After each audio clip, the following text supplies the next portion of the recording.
Well, today on Signature Style Saturday, it's all about pre-holiday prep, mostly pre-Thanksgiving, a little bit of Christmas thrown in there, though you guys know I like to keep them separate. I'm going to talk a little bit about potting up some amaryllis, some products that I'm really fixated on right now that are great, a whole section on self-knowledge, which is, I think, a superpower. I'm going to delve into that a little bit. So what do you say, Stuart? Let's do it. Let's do it. Well, I'm so excited to share with you a new sponsor, Circle. It's a bottle, kind of a flavored water filtration system. And here's why I'm so excited about it. You guys know that I just got back from a fitness resort, Movara. And while I was there, I learned two really important lessons. I relearned them. How important it is to stay hydrated, and number two, it helps me stay hydrated when I really find what I am drinking to be delicious and healthy. So at Movara, they had these big dispensers that were filled with fruits and fresh veggies and things, and the water was delicious. Well, you can do that in the comfort of your own home with one of these Circle bottles. So today I want to show you how it works and how it operates. First of all, as I said, this is really healthy stuff. It doesn't have any sugar, it doesn't have any calories. So it comes in a bottle like this, approximately 20 ounces. And then you get these ingenious cartridges that come in over 140 different flavors. You can get them at Walmart, you can get them online, you can get them a lot of different places. Some of them are caffeinated, some of them are not. And this is what I mean about this ingenious bottle. So when you get the package, it will come without a lid, and you'll think, okay, what's up with that? Well, the cartridge is the lid. So this is the cartridge that has the flavor. So the first step is basically you just fill your water bottle up with filtered water. Okay, so you just fill it up. And I like to fill it up with cold water because when I drink it, I want it to already be cold. And then all you do is you take this canister and you just screw it on. And then you just lift the cap off and you drink the water. And it is delicious. Now, the important thing is, when I took that sip, it almost tasted like apple juice. And I want it to taste like more apple flavor than apple juice. So you can dial it down to the concentration you want. So I'm just dialing mine down to 3. You can also dial it all the way down to just water. And then sip number 2, it's exactly what I want. And obviously, one cartridge will last you longer depending on the concentration of flavor that you've got in the water. The other thing I love about it, it is so eco-friendly. It's sustainable. So this one bottle gives you the equivalent of 6 20-ounce bottles that you would get at the grocery store, at the convenience store, and you're not using all of that packaging. Plus, it's all right there for convenience, for ease, for just pick up your bottle and walk out the door with it. So depending on your concentration level, it'll be as low as about 50 cents per 20-ounce bottle. The more you buy, the more you save. It's eco-friendly. As I said, it reduces plastic by about 84%, 96% fewer carbon emissions from shipping. Well, it's just really a good deal. So if you want to keep your fitness mojo up, whether you just got back from a resort or not, then via the link in this description or the QR code on the screen, you can get up to 35% off on your first order. So I encourage you to do it today. This is a product, I only show you the ones that I really like, that I'm really passionate about. So if you are looking for a Christmas gift for someone, or if you are looking for a way that you can stay hydrated, well, it's just delicious. Filtered, flavored water, sip by sip. Well, here's a tip about self-knowledge. One thing I know for sure is that I always make a big mess before it looks beautiful and ready to entertain. And definitely that's what's going on here. I told you guys earlier that I was going to transform the parlor into a dining room, and indeed I am going to do that. This is kind of just the first iteration of it because I need help in getting some furniture moved. This is one of the tables that will be in here. Obviously, some of this furniture needs to move out. So I guess I need to just start with step 1, and that is making room for Thanksgiving. I had to take a swig out of my Circle bottle. Okay, so we now have both of these tables in here parallel. This is kind of the next phase of this transformation. You'll notice that I moved my kitchen table in here with the bench. I've got my favorite, okay, this, you guys, this is such a great deal. I cannot tell you. These are on sale on Black Friday, and I'm getting 2 more of them. I have 5 and I want 2 more. I keep 1 by my bedside desk, but these are so good looking, so I don't feel like I've just got artificial chairs up, you know, temporary chairs, like church vestibule kind of chairs. Well, these are pretty heavy and good. They're not that sturdy. Heavy though, but I just like sturdy is what I mean. Yeah, but I just love the way they look. Okay, enough of that. But these are what I will be using for supplemental seating, and yes, we will put a link because these are great and they are on Black Friday right now. Okay, so I moved the table in here along with the bench. I do have, you'll notice that these 2 black chairs are now the end chairs for this table, and I will be moving in the mom chair and 1 other chair at the end to be the end chairs, the head chairs for this table. And then there'll be another few things that need to be moved out. Obviously, I still need to set this table. I'm not sure what I'm going to do with this chair right now. It'll either get maybe relocated back in this corner. I'm not sure what. What I will do is use this table, which now has all of our video gear on it, and that serving tray over there, that will hold things like our bottles of water, our ice bucket, our wine bottles, maybe the bread basket, things like that. And they will be here kind of as floating tables, readily accessible to us so that we don't really even need to get up and go into the kitchen. Right now, my fireplace is sadly empty, but it will be filled with a working little old-fashioned vintage furnace. That will be working on Thanksgiving. I'm excited about that. Right now, I'm sick of my mantle because it's been this way for a while. That will be kind of redone. And then because these tables are narrow, I really don't have room for any kind of big centerpiece. So my massive centerpiece that I always like to have will be over here. And right now, at a date with Iris, my friend Jenny, who is one of the guests here, every year she asks me to select a container and tell her my colors. There we go. Tell her my colors. And then she has a composition made that's always kind of a surprise to me. I got something low profile and kind of long and rectangular, and that will go right here. These books will be whisked away, probably into this basket hidden under here. And then this will be my dessert bar over here. And over here, there will also be more wine and beverages. So this whole area will be kind of transformed. A follow-up to some of the things I discussed before, I did indeed decide on a color for this. That will be in the works, and I did indeed decide on a panel right here, and that's in the works too, and hopefully will be finished by Christmas.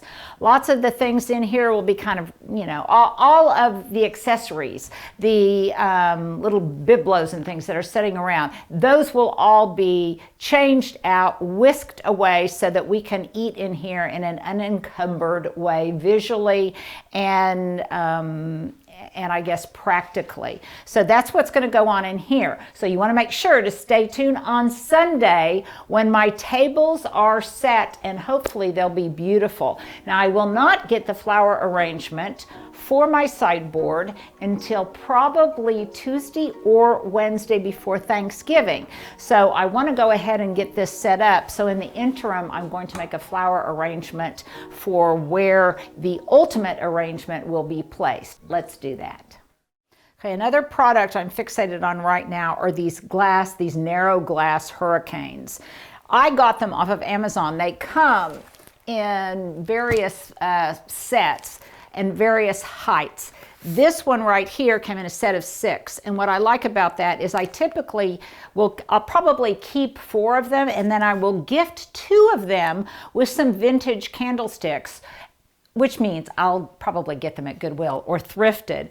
I'll give that as a gift to someone. But I love these because they are just so simply elegant. They're easy to put together. So neat. Yeah, doesn't that look cool? Wow. I think it really looks cool. Here, let's take that one step further. And Is it pretty sturdy? if Does you it feel put, like it's... yeah, That's neat. yeah. Now this will probably not stand up and fly right, but see how cool that will look running up and down the table. So I think it's beautiful. Now the other thing you can do, which requires securing them with a little bit of adhesive, you can put one of these glass bobushes. You can see how the wax catches on these. And what's nice is they will also hold this. Now, typically what I do is I secure this glass hurricane to the bobesh so that it doesn't fall over with a little bit of candle adhesive or something. But see how cool that looks too. So these are multifaceted. Now, something else you could do if you wanted to, I guess, is you could just put them, say, on a saucer like this, and you could fill them up with some tiny little Christmas balls or something, and then have some greenery around it. I don't know. There's all sorts of different ingenious ways that they could be used. But this is the way I am using them in just their traditional form as a glass hurricane. Okay, another fun thing, I don't have them yet, but I will. In fact, I may not have them until just before Thanksgiving, about the time the centerpiece arrives, and that is my maple shortbread turkey cookies that I like to make for Thanksgiving. Now, I'm not doing them this year. I have given my recipe to my buddy Jen, who is making them, and she is going to help me coordinate them to the place settings, because it is those turkey cookies that will be the place card for each place setting, and I think that will be so fun. Now, in case you didn't see the earlier video where I showed where I got these plates, I love them. They are time and table. I just got these off of Walmart, and I love the way they can be really elegant, but they can also look really, safari rustic too. I got two different patterns. And so imagine, if you will, how sweet and cool this will look with those color coordinated cookies sitting at each place. Okay, another couple of products that I am loving right now that you probably can still get by Thanksgiving. I am one who uses paper plates for dessert because I have a small dishwasher, and I just, using all of my real china, well, let's just say my dishwasher becomes compromised. And so I am happy to use paper plates for dessert. So I got these really elegant, are these Caspari? These are, no, these are confetti. Anyhow, I got these online. I will send you the link because I think they're truly beautiful, especially with my gold tom turkey. So there we go. That is that. I think it'll be really fun for us all to be able to eat and dine in the same room. I need to get more candles. And by the way, another product tip, if you don't like to use real flame candles on your setting, on your table setting, then you might want to get some of the battery operated tapers that I love so much. Those are on sale too on Black Friday. Okay, let's go make a flower arrangement. Okay, one thing I know for sure is that self-knowledge is a superpower, and it's one of the things that I love best about getting older, because you are never too old to reflect and get to know yourself better and become self-aware about different things. And along those lines, I've been thinking about, in the context of preparation for the holidays, for Thanksgiving and Christmas, I probably need to do a little bit of psychic and mental preparation on myself, because I'm very self-aware and have great self-knowledge about a couple of character flaws of mine. Number one, when everything is chaotic, let's just say I can kind of turn into a witch. You put your own, insert your own description there. When I got back from Movara, everything was completely chaotic. I had so much to do the cottage quickly became a wreck because of all of some different projects that I had going on. And I knew that I am not at my best when, let's just say, outer order creates inner calm, and outer disorder makes me a not pleasant person to be around. So I really need to check myself at the door. Before I open that door to the holidays, I need to know that about myself, and I need to do some, let's just say, have some preemptive attitude adjustments beforehand, because if the holidays is really about having fun and being with your loved ones, then I just need to act accordingly. Nothing is so important that I should be mean to my loved ones or impatient with others, whether they're family members or people as I'm out and about in the course of my day. So I'm really going to take a deep breath, and I'm going to do that. The other thing I know for sure as a point of being self-aware and self-knowledge is that I hate to look for things. I really get frustrated. I feel like I'm being inefficient and I am wasting time. And so as a preemptive strike against that tendency of mine, I am going to look for things before I need to find them. So every day, before the holidays, I'm just going to take a room and I'm going to open up every cabinet and every drawer. And instead of just opening it and closing it, I'm going to just open that cabinet without going there for any intended purpose and just really looking at what is inside and trying to remember what is inside. So I don't spend a lot of time just flailing around the cottage looking for things. I will have maybe a mental reference on where things are. And I just know that about myself, and I know that it's another thing that leads me into this poor behavior of getting frustrated, getting in a bad mood, snapping at people. And so I'm preemptively going to try to address that before the holidays even begin. Okay, so that's self-knowledge as a superpower. What I am reading.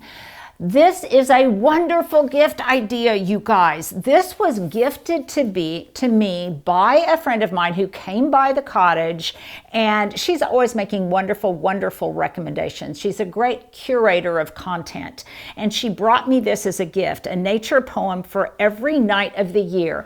I love books that are in installments, in daily installments or in seasonal installments, and that might be a little clue as to the type of book that I am writing right now that I have a deadline for on December 15th, because this I can keep by my bedside, and every night before I go to sleep, instead of scrolling through my phone, instead of or maybe as an end cap to my reading, I can read on that specific date whatever the poem is that references the season, and I just think it's a really fun, wonderful thing to do. Isn't it a beautiful book? And I also love the fact that there's enough white space that I can write my own notations, I can make passages, I can say this poem reminds me of someone, and I can send them a copy of that someone. So I think this would be a wonderful, wonderful gift for someone, and it's very reflective of the season of gratitude, I think. So I'll definitely put a link in my Amazon shop to this and in the description box below. What am I listening to? Hubs found, I told him to put some Thanksgiving music on as I was setting the table, and he found a wonderful playlist on Spotify that was just called Thanksgiving Vintage Music or Vintage Thanksgiving. And it was wonderful. It had all sorts of crooners on it. It had some real old-fashioned tunes that go back to the 30s and the 40s, some of which I was familiar with, some of which I was not. But it gave that kind of bittersweet, nostalgic aura, or provided that aura as I was setting the table, and I just really enjoyed that. So you might want to check that out. And of course, I'm also listening to one of my favorite channels ever, Autumn Jazz Radio on Pandora. What am I watching? Recently, I've watched a couple of really good things. There is, Stuart, you would so enjoy this. And I think it was on Netflix. And by the way, there might be a couple of documentaries on him. I watched the one that was primarily about his struggling with Alzheimer, and that person is Glen Campbell. It was really a wonderful, heartfelt, informative, question-raising documentary about the man as a performer, but also the man as someone who is struggling with Alzheimer's, and also his family. And what a brave thing to do, what a brave thing for them to do. This is my question of the day. If you watch it, I want you to get back to me and let me know, because I struggled with this, and I think the family struggled with it. Which is more important? The message and reaching out and really being a legacy for your vulnerability and sharing your experience with something?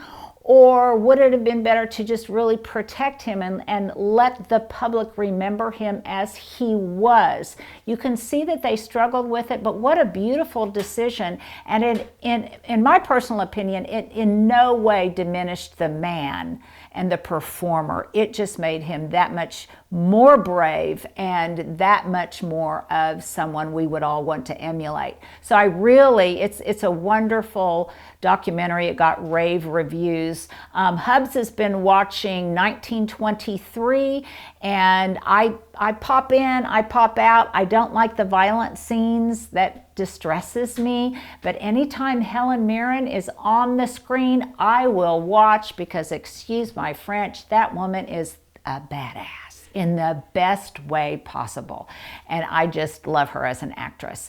What I am reading in addition to my poetry book, a couple of different things. One of them, and I'm going to have to reference it, you guys, because I want to make sure I give you the appropriate title, All the Best People. This was really good. I read it on my Libby app. Stuart, your mom will be happy to know that. His mom is a librarian. It was very good. And I am in the middle of reading right now Tell Me Everything by Elizabeth Stout. If any of you have read Olive Kittredge, you probably have read some of her works. Interestingly, this is the exact title of a book I read 2 weeks ago, Tell Me Everything. That was a different kind of memoir. And those are the books that I'm reading right now.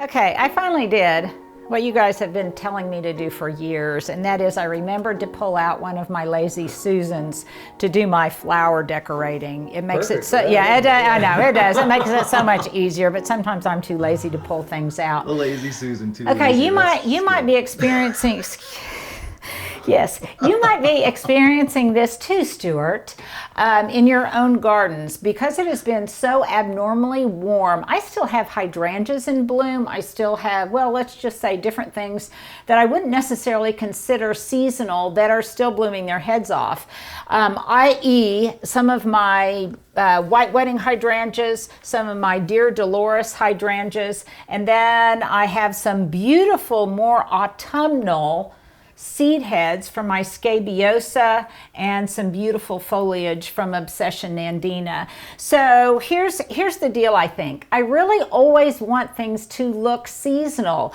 I don't want this arrangement to look like it's high summer when hydrangeas are typically in bloom. So basically, I'm going to kind of tone that down and autumnalize them with the last two elements that I mentioned. In other words, I'm going to have some dry seed heads here. I'm going to have some of that russet red foliage of the Obsession Nandina. And then I'm also going to put in some of the older hydrangeas that have begun to turn. That way, the fresh hydrangeas will look a little bit more as if they are seasonally appropriate. Now, this is a thrift store find that I got years ago. It is a brass cashpo with some fun feed on it. It is not, however, watertight. So here's where you just become, you're just resourceful. And I didn't have a form-fitting pot to put inside there, so I'm just using two of my glass canisters. You can see there's one, and there's the other, and I just need to make sure that when I am putting in the flowers that I do indeed get them in those glass canisters so that they have enough water to keep them fresh. And then I'm just removing and recutting the stems. You see, I've got my little bucket here. I went outside this morning and I cut all of these. That's my favorite buckets. Favorite buckets, love that. Okay. And then I'm just going to finish this arrangement here. And notice that I have selected a rectangular container so that it will kind of mimic what ultimately will be there when I get my final flower arrangement for Thanksgiving. And you know, that's a fun idea, you guys. If you are going to someone else's home for Thanksgiving, you kind of, you know, there's kind of a rule of thumb that you don't want to bring someone necessarily fresh flowers when they're entertaining, because then they have to stop what they are doing to find a vase. Well, this is just the opposite of that. Get the vase for the hostess beforehand. That way, you're not going to have one more glass vase from the florist in your arsenal that you won't use, and it'll be that much more personalized and reflective of the entire theme that you've got going. Adulting, right? Adulting, a lesson of another adulting lesson. Absolutely. Here's another adulting lesson. Thank you for bringing that up, Stuart. So I was thinking about this as I was setting up the Thanksgiving table in the parlor. And I learned this from a neighbor of my mother-in-law years ago. Her name was Pat Anderson. And she was the best at using every part of her house for entertaining. And I just thought that was such a wonderful thing. It was a secret of adulthood or of adulting. And she would tell me, Linda, even if you have a small home, or you have a grand home, or you have a small cabin or a small cottage, really make sure to maximize the potential of your space by using every little nook and cranny for entertaining. She did that beautifully at her Colorado cabin, and I'm trying to remember that here at the cottage. Just like I could transform that parlor into a dining room, there are other little, very quaint and charming areas around the cottage that I could use for entertaining that heretofore I have not. You don't have to have a huge house. You don't have to have a mansion. You don't even have to have that much space. You just have to really think outside the box. So I love all these little seed heads. Oh, another component that I've got here that I didn't mention, which I love to use in cut flower arrangement, and that is these abelia flowers. You can use Canyon Creek. This is a southern. Behind it so we can see Yeah, it? you can. One of the most beautiful flowering abelias is Canyon Creek, but I also love this kaleidoscope abelia because the flowers look ever so autumnal and very, very appropriate for this time of year, and they add a delicacy to your arrangement that you maybe wouldn't get otherwise, but also that ever so seasonal element.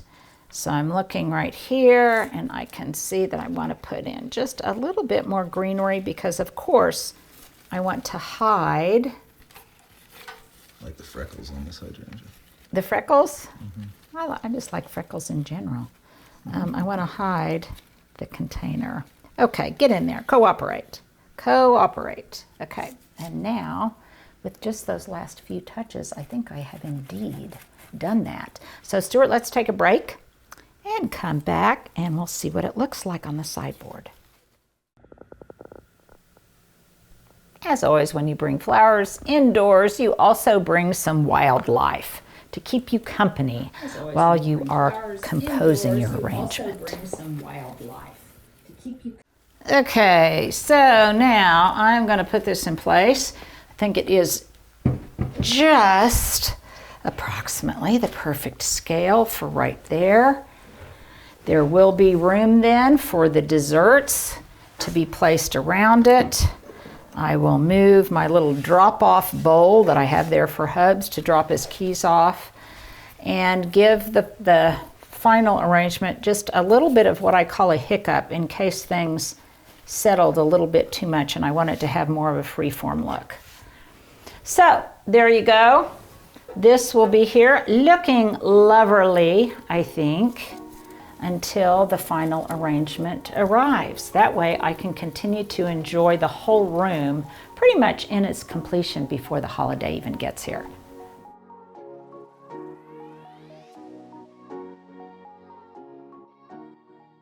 Okay, here is another kind of self-knowledge, and that is how we dress. So one thing that I have noticed is it keeps me from exercising if I have to switch clothes, if I have to switch from street clothes into exercise clothes, or my exercise clothes into street clothes. And one thing I have learned is that I'm trying to do more high-low dressing. And what do I mean by that? Okay, so that is where these breeches, which I do love and which are now on sale on Black Friday. These are just joggers that look a little bit nicer. I love them because they've got pockets. I wouldn't have thought they were just joggers. Yeah, but they look kind of nice, don't they? And they also look kind of nice because I have rolled up the hem at the bottom to make them more as if they're like Mary Tyler Moore capris instead of just joggers, okay? But I can easily just take off my top, put on a t-shirt, put on some tennis shoes, and I'm ready to go out and exercise. But with this top from J. Peterman and some ballet flats that I got online, it kind of elevates the look, especially when I have some pretty, you know, some pretty elevated earrings on too. So it's kind of a high-low thing. It's very, very nice athleisure, I guess. So I'm trying to really inject my wardrobe with more pieces like this that can look both nice, but they're also very, very functional. Maybe I just need to get multiple pairs of this or get them in different colors or something. But there you go. There's your outfit of the day, inspired by self-awareness and a high-low aesthetic. Okay, you guys have seen me pot up amaryllis before, so I'm not going to spend that much time on it, but look at how beautiful this bulb is. This is a Color Blends bulb. It's really gorgeous. I believe this is Double Delight or Dancing Queen. Actually, I think it's Dancing Queen. Look at how succulent and fleshy those roots are, and that's because I soaked them for about an hour before I'm potting them up. This is just a blue cachepot that I've got, and you'll notice it has kind of a rectangular shape, and I am putting these bulbs in this very specific pot because right away, right after Thanksgiving is late this year, it's on the 28th, I'm going to want to be out with the Thanksgiving stuff and in with the Christmas stuff. And I will be wanting to put something in place of that fall arrangement on the sideboard, and this is what I anticipate will go there. So while I am waiting, I've got about another week while I am waiting for Thanksgiving to be over and for Christmas to begin, I will have this in a bright, warm area where it will start to push out some, hopefully, flower stalks and leafy growth. Now, this is a cachepot that doesn't have drainage, so I'm going to be very mindful of that when I water it. Another thing I am being mindful of when I pot it is that I only want to plant a portion of the bulb up to its shoulder. About the top third of the bulb, I do not want submerged in the soil. You can see that there. Now, while, this is another kind of trick, while these are turning into something a little more impressive than they are right now, I still want this to look good. And so I am going to just tuck some greenery into the perimeter of the cachepot so that there will be something to take up space before these come into bloom. So I just cut some of this arborvitae, and probably later I'll have to have some sticks in here or something to support these massive bulbs. That's what I love about the Color Blends bulbs. And then later, of course, after they begin to do something, I can always add some more berries. I've got some better boxwood here. I love better boxwood because Skylight puts up these long pieces of boxwood that are wonderful for wreath making. and for just these kind of projects. So if you've got some long pieces of boxwood that are breaking the form of your plant, then you can put those in here too. And of course I could also, as I am beginning to decorate for Christmas, after Thanksgiving, heaven knows, not before. So as soon as that other arrangement is finished, I can just put this one in its place. These were indeed Dancing Queen, and I think it's going to be beautiful there. Now, when you look at this, it might look as if these bulbs are planted more deeply than they actually are. And I planted them a little bit lower. In other words, I didn't bring the soil all the way up to the top for this particular reason. These stalks will get very, very heavy, and I have found that they have a little bit more support when I plant them lower in the container themselves than when I plant them up and high. They tend to splay a little bit more easily. But again, I'll probably have to put some kind of supplemental support in there at any rate. So there you go. As soon as Thanksgiving is over, it'll be out with the old and in with the Christmas new.